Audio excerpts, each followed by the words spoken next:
Welcome to care Samvad with me Mirchi Hemanth. నాతో పాటు ఉన్నారు doctor Bhavani Prasad. Critical care అంటే గుర్తొచ్చే ఏకైక పేరు ఇదే. Sir welcome to the show. మాకు బోల్డ్ అని క్వశ్చన్స్, బోల్డ్ అని డౌట్లు ఉన్నాయండి. ఒక్కొక్కటి మీరు కాస్త జాగ్రత్త మాకు ఎక్స్ప్లెయిన్ చేయాలి. అంటే క్రిటికల్ కేర్ మీరు ఎంత జాగ్రత్తగా డీల్ చేస్తారో మా క్వశ్చన్స్ కూడా అలాగే డీల్ చేయాలి. థ్యాంక్ యూ అండి. యాక్చువల్లీ థ్యాంక్ యూ హేమంత్ గారు, and thank you care hospital for giving this opportunity. Actually మా క్రిటికల్ కేర్ అనేది యాక్చువల్లీ బిహైండ్ ది సీన్స్ జరుగుతూ ఉంటుంది. అంటే వీఆర్ నాట్ మచ్ ఇంటూ అంటే ఇట్లా కార్డియాలజిస్ట్ లాగా కానీ ఇది మాకు ఓపీడీ ఉండదు కాబట్టి we just stay in the ICU and we're behind the ICU. So this is the opportunity to tell us the critical care, the good work the critical care is doing, and you carrying out the message out. It really thank you for this opportunity. Sir, maku when I was growing up ICU okate telusu, కానీ over the years ICU became ICCU, intensive critical care unit అని. So that అదొకటి చాలు మీ importance ఎంతో చెప్పడానికి. Sir, first thing నాకు అర్థం కాని word is sepsis. Sepsis అనేది చాలా డేంజర్. అది వాడుక పదంలా మారిపోయింది ఈ మధ్యన. అసలు సెప్సిస్ అంటే ఏంటి? How is it so dangerous? Yeah, ఇప్పుడు మనం కామన్గా వాట్ వి సీ ఈజ్ మామూలుగా రెస్పిరేటరీ ట్రాక్ట్ ఇన్ఫెక్షన్ చూస్తాము, లేదంటే మనకి there might be some boil on the body, లేదంటే అప్పుడప్పుడు కొంతమంది యూరిన్ ఇన్ఫెక్షన్ అని చెప్తూ ఉంటారు. So they're all, a simpler form of sepsis. Sepsis, what is sepsis? Sepsis enti ante any infection in the body in a severe form is sepsis. And ఇప్పుడు నేను చెప్పిన examples ఏదైతే కొన్ని ఉన్నాయో, like a boil on the body కానీ, simple urinary infections కానీ, లేదంటే throat infection which మనం కామన్గా చూస్తూ ఉంటాం, they are all smaller forms of sepsis. We call it as infection rather than sepsis. When this same infection ఏదైతే మనకి boil అయ్యి it becomes much bigger and it spreads into the blood and sometimes causes organ dysfunction, then we call it as sepsis. So ఇంకొక term వాడతారు ఏంటంటే a bodies dysregulated host response to an infection అంటాం. అంటే ఒక్కొక్కసారి infection per se problem చేయదు పేషెంట్కి. Sometimes ఏమవుతుందంటే body response to the infection is also a problem. ఒక్కొక్కసారి ఈ ఇన్ఫ్లమేటరీ మీడియేటర్స్ అని అంటాము, సైటోకైన్స్, ఇంటర్ల్యూకిన్స్ అని కొన్ని chemicals are released in the body whenever there is an infection. So ఈ కెమికల్స్ ఏదైతే సైటోకైన్స్, ల్యూకోట్రైన్స్ ఏదైతే మనం అంటున్నామో, they cause more problem than the infection per se. So it's a complex thing what's happening. అంటే లోపల ఏదైతే జరుగుతూ ఉందో it's a complex interplay of these chemicals and infection together, and that will cause more severity in the patient. Sir, ఈ సెప్సిస్కి సంబంధించి ఏదైనా early science లాంటివి ఉంటాయా? చాలా ఇంపార్టెంట్ క్వశ్చన్ అండి మీరు చెప్పింది. ఎందుకంటే దీస్ ఆర్ ది థింగ్స్, ఇది ఏంటంటే మనకి పబ్లిక్కి అందరికీ తెలియాలి. సో దట్ ఏంటంటే వాళ్ళు ఎర్లీగా they can come to the hospital or they can seek medical intervention. అంటే మనకి సింపుల్గా నేను చెప్తానండి, there are many things, but సింపుల్గా మనకి ఏంటంటే మనము సిర్స్ అని అంటాం, అంటే సిస్టమిక్ ఇన్ఫ్లమేటరీ రెస్పాన్స్ సిండ్రోమ్. అంటే సిర్స్ అంటే ఏంటంటే అండి, దాంట్లో 4 కాంపోనెంట్స్ ఉంటాయి. అంటే ఒకటి ఏంటంటే మన హార్ట్ రేట్. ఇఫ్ మీ బేస్ లైన్ హార్ట్ రేట్, మీరు అథ్లెటిక్ అయితే మీ 60 ఉండొచ్చేమో. If your heart rate is 100, that means it is increased heart rate. Okay, or వాళ్ళ బేస్ లైన్ హార్ట్ రేట్ నుంచి కొంచెం ఒక 30% కన్నా ఎక్కువ ఉంటే that we call it as increased heart rate. ఒకటి హార్ట్ రేట్ ఎక్కువ అవడం. తర్వాత రెస్పిరేటరీ రేటు, అంటే మనం మామూలుగా 12 to 16 లాగా బ్రీత్ చేస్తూ ఉంటాం. ఇఫ్ రెస్పిరేటరీ రేట్ ఎక్కువైంది అనుకోండి, అంటే like if it is around 25 to 30, then again that is also an indication that something is wrong. తర్వాత టెంపరేచర్, అంటే మనం దాన్ని ఫీవర్ అంటాం. So your temperature is more or you are having low temperature also. Number 3. Number 4 WBC count అంటాం, అంటే white blood cell count or total leukocyte count అని మనము ఈ సింపుల్ సిబిపి అంటే కంప్లీట్ బ్లడ్ పిక్చర్ టెస్ట్ చేస్తాం కదా, దాంట్లో మనకు తెలుస్తుంది. అది కానీ మనకి 11,000 కన్నా ఎక్కువ ఉందా ఆర్ 4,000 కన్నా తక్కువ ఉన్నా they are all dangers. So ఈ సిర్స్ సిమ్టమ్స్ ఏమన్నా ఉన్నాయి అనుకోండి, that means that you have to approach the hospital.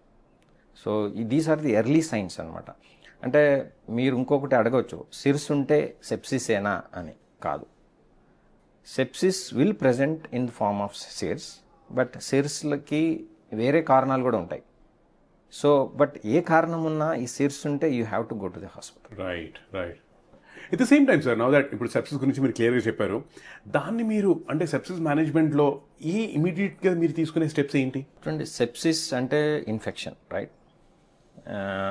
So the focus should be on infection. ఇప్పుడు నేను చెప్పాను కదా మీకు, అంటే సివియారిటీ అనేది డిఫర్ అవుతుంది. ఇప్పుడు నేను థ్రోట్ ఇన్ఫెక్షన్ అనుకోండి, you are not alarmed, I'm not alarmed. Okay, patient స్టేబుల్గా ఉన్నారు, మనకి టైం ఉంది, ట్రీట్మెంట్ చేసుకోవచ్చు. సెప్సిస్ అన్నాను అనుకోండి, నాకు టైం కన్స్టెంట్స్ ఉన్నాయి, I have to treat him as early as possible.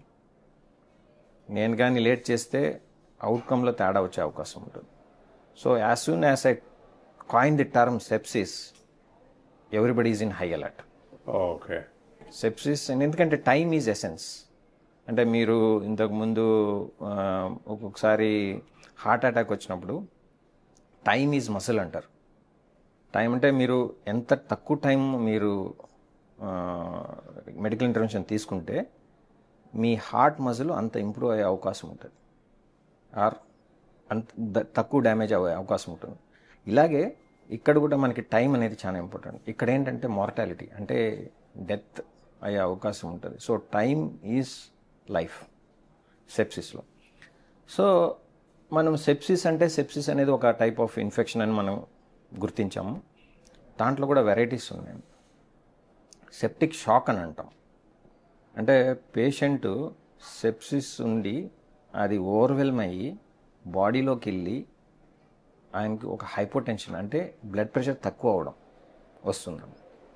So దాన్ని మనం సెప్టిక్ షాక్ అంటాం.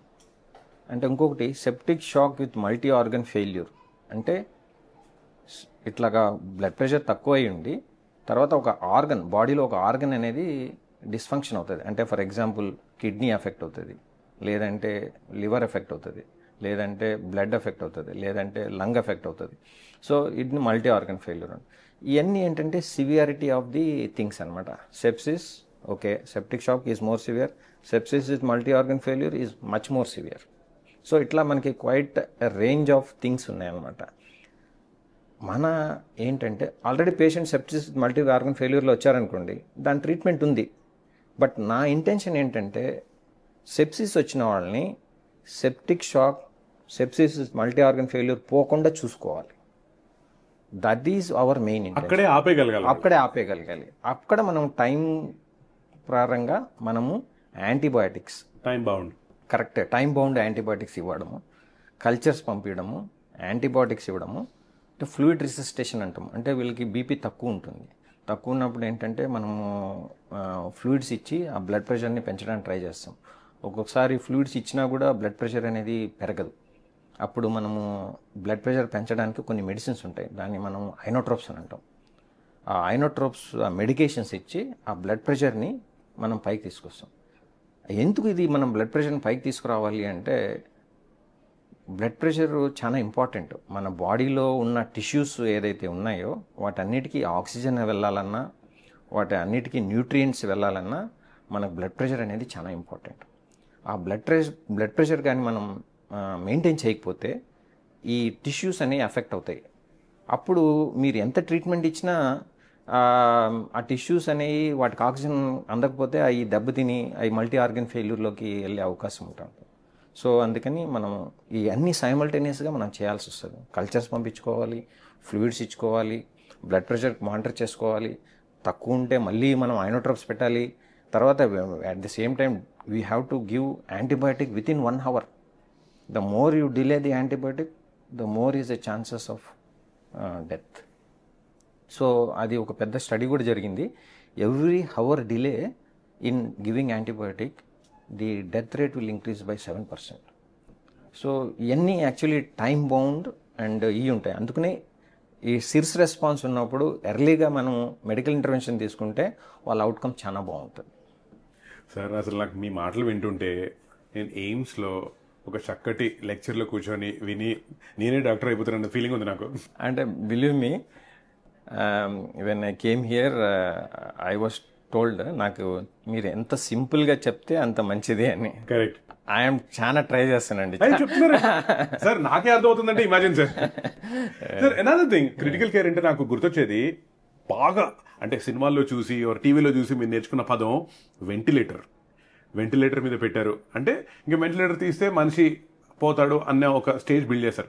అసలు ఈ వెంటిలేటర్ అంటే ఏంటి మాకు చెప్పండి. ఇప్పుడు మనకి వెంటిలేటర్ అంటే మనము తెలుగులో కృత్రిమ శ్వాస అని కూడా మనము చెప్తా ఉంటాము. వెంటిలేటర్ ఈజ్ మనకేంటంటే ఒక ఆర్టిఫిషియల్ రెస్పిరేషన్ అనేది ఇస్తూ ఉంటుంది. వెంటిలేటర్ మనకేంటంటే ఇప్పుడు ఒక పేషెంట్ ఉంటారు. ఇప్పుడు ఫర్ ఎగ్జాంపుల్ మనం సెప్సిస్ గురించి మాట్లాడుకున్నాం. సెప్సిస్ పేషెంట్ ఏమవుతుందంటే బ్లడ్ ప్రెషర్ తక్కువయ్యేపటికి ఆ బ్లడ్ ప్రెషర్ లంగ్స్ కూడా తక్కువైపోతుంది. ఆ లంగ్స్ తక్కువైనప్పుడు వాళ్ళు ఒక టైప్ ఆఫ్ రెస్పిరేషన్ అనేది ఎక్కువ ఉంటుంది. అది కాకుండా కూడా బాడీలో యాసిడ్స్ ఫామ్ అయ్యి రెస్పిరేషన్ ఎక్కువగా ఉంటుంది. ఒకసారి ఏమవుతుందంటే మనము రెస్పిరేటరీ రేటు మనం 12 to 16 మాత్రం పీల్చగలిగితే మనం సస్టైన్ చేయగలం అలాగా without any help. But once me respiratory rate అనేది ఎక్కువ అయిపోయింది అనుకోండి, like 30, 40, 50, you get tired. And అప్పుడు ఆ టైం అప్పుడు మీరు హెల్ప్ అనేది పేషెంట్కి ఇవ్వాల్సి వస్తుంది through artificial breathing. So ventilator is nothing but an artificial breathing అనమాట. Okay. To support them so that ఏంటంటే మన body has a chance to recover. మనం బాడీ రికవర్ అయ్యే వరకు మనకి ఒక టైప్ ఆఫ్ ఆర్టిఫిషియల్ వెంటిలేషన్ అనేది ఇస్తున్నాం అనమాట. సో మనము ఇట్లాగే వెంటిలేటర్స్ చాలా డెవలప్మెంట్స్ వచ్చాయండి. అంటే of late AI artificial intelligence has phenomenally changed the way we treat with ventilator and they have become more safer. మరి సార్ క్రిటికల్ సిచ్యువేషన్స్లో ఈ రెస్పిరేటరీ సిస్టమ్ని అంటే మీరు అటు ఇటు ఇన్ఫెక్షన్ ఉంటుంది, అట్ ద సేమ్ టైం మీరు ఇప్పుడు వెంటిలేటర్ పెట్టి యూజ్ చేయాలి, ఎలా బ్యాలెన్స్ చేస్తారు? అన్నీ సైమల్టేనియస్గా జరగాల్సి వస్తుంది. అంటే we call what is known as triage అనేది చెప్తామండి. ట్రయేజ్ అంటే ఏంటంటే what is important right now, priority number 1, priority number 2, priority number 3. So address మా పేషెంట్కి దాని పరంగా మనం అడ్రస్ చేసుకుంటూ వెళ్ళాలి. సో ఇప్పుడు మీరు చెప్పినట్టు ఇవన్నీ జరుగుతున్నాయి. నాకు ప్రయారిటీ ఏంటంటే పేషెంట్ ఇప్పుడు ఫర్ ఎగ్జాంపుల్ ఒక కేస్ సినారీ తీసుకుందాం. వచ్చినప్పుడు ఈఆర్లో మనకి బ్లడ్ ప్రెషరు నాకు 60 ఉంది, is breathing at 30 beats per 30 respiratory rate ఉంది. ఇట్లా ఉన్నప్పుడు ఏంటంటే నా ప్రయారిటీ బ్లడ్ ప్రెషర్ మీద ఉంది, రెస్పిరేటరీ రేట్ మీద లేదు. ఓకే. సో నేను నా టైము రిసోర్సెస్ నేను బ్లడ్ ప్రెషర్ మీద పెడతాను rather than on the respiratory rate. But కొన్ని థింగ్స్ సైమల్టేనియస్లీ జరుగుతూ ఉంటాయి. అంటే ఇప్పుడు ఆక్సిజన్ అనేది మనం వెంటనే పెడతాము అవసరం ఉన్నప్పుడు, at the same time blood pressure కూడా చూడాల్సి వస్తుంది. సో ఒక్కొక్కసారి multiple things at the same time చేయాల్సి వస్తుంది. బట్ ఉన్న వాటిల్లో మనం ట్రయేజ్ అనేది చేసుకోవాల్సి వస్తుంది. ఏది మనకి ఇంపార్టెంట్, ఏదైతే మనం ఫస్ట్ అడ్రస్ చేయాలో దాన్ని అడ్రస్ చేసుకొని మనం మిగతా దానికి వెళ్తాం. ఇప్పుడు ఇలాంటి సిచ్యువేషన్ ఉంది. For example patient was breathing at 50 per minute and oxygen ఒక 40 or 50 సాచురేషన్ అంటాం, అంటే మన బాడీ సాచురేషన్ అంటాము. మనకి మామూలుగా మనం పెట్టుకుంటే అది సాచురేషన్ ప్రోబ్ 97, 98 అలా. మన కోవిడ్లో మనకి బాగా అలవాటైంది, అలవాటు అది 97. అది కానీ ఇప్పుడు ఫర్ ఎగ్జాంపుల్ ఆయన 70 or 80 ఉందనుకోండి, he will die of lack of oxygen. So అట్లాంటప్పుడు నాకు బ్లడ్ ప్రెషర్ వేరే వాటికన్నా ఈ ట్రీట్మెంట్ చేయడం ఇంపార్టెంట్. సో నేను అప్పుడు వెంటిలేటర్ మీద కాన్సన్ట్రేట్ చేస్తాను. సో అట్లా మనము we have to triage our cells. Sir ఇప్పుడు ఐసీయూస్లో ఏ హాస్పిటల్ అయినా సరే ఎవరిని రానివ్వరు, ఒకవేళ ఒక అటెండెంట్ వెళ్ళినా చూసి వెంటనే వచ్చేయాలంటారు, చాలా జాగ్రత్తలు తీసుకుంటారు కదా. మరి అసలు ఐసీయూస్లో ఎలాంటి ఇన్ఫెక్షన్స్ రాకుండా ఆర్ ఒకరి నుంచి ఒకరికి పాస్ అవ్వకుండా మీరు తీసుకునే జాగ్రత్తలు ఏంటి? సో మీరు ఏదో ఆల్రెడీ చెప్పారు చాలా కరెక్ట్గా. ఏంటంటే ఐసీయూ అనేది ఒక రిస్ట్రిక్టెడ్ ప్లేస్. ఎందుకు అంటే basically for the patient.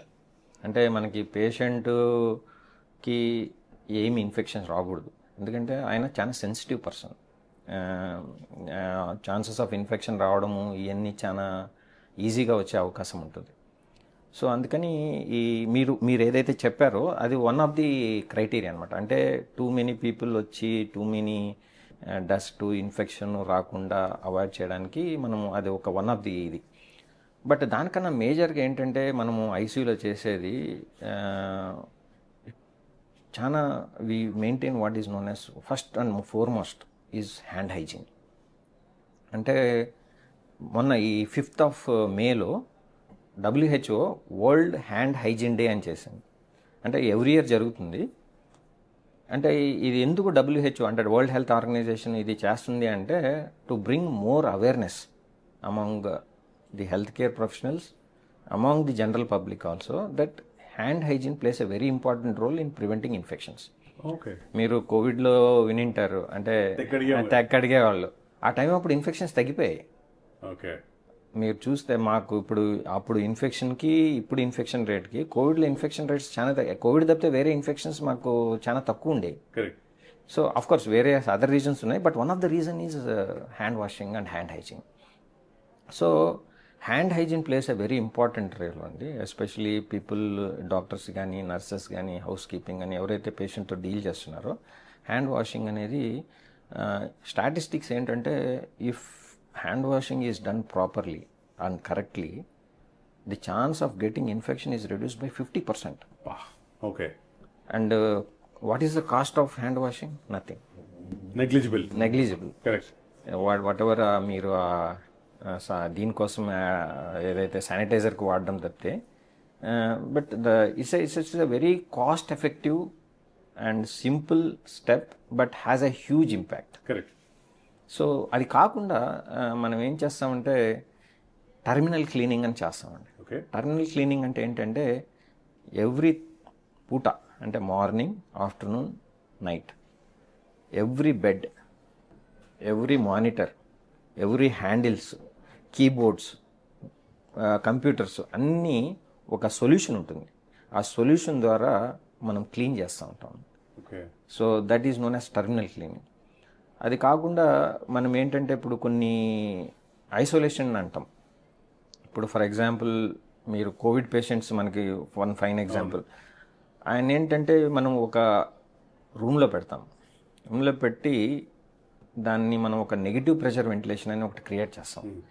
So ఆ నెగిటివ్ ప్రెషర్ వెంటిలేషన్ ఏంటంటే మీకు అక్కడి నుంచి పైకి వెంటిలేషన్ పైకి వెళ్తుంది, అక్కడి నుంచి మనం ఆ రూమ్ నుంచి బయటికి రాదు. Correct. So that the virus will not transmit from that room to outside.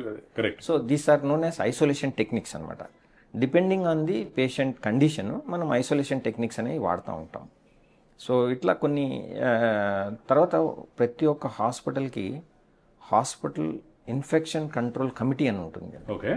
That committee is formed by a set of doctors. I am the chairperson of the committee. Similarly, various హాస్పిటల్స్కి various specialties వాళ్ళు as a చైర్పర్సన్గా చేస్తూ ఉంటారు.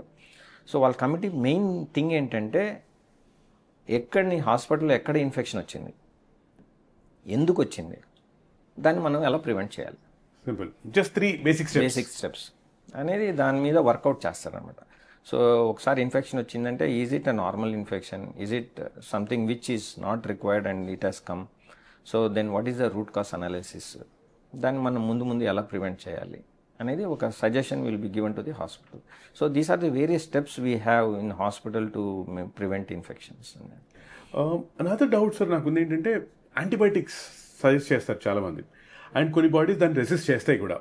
మరి ఈ fine balance మీరు ఎలా maintain చేస్తారు? సో ఇప్పుడు it's actually very good question. అంటే this is the need of the hour.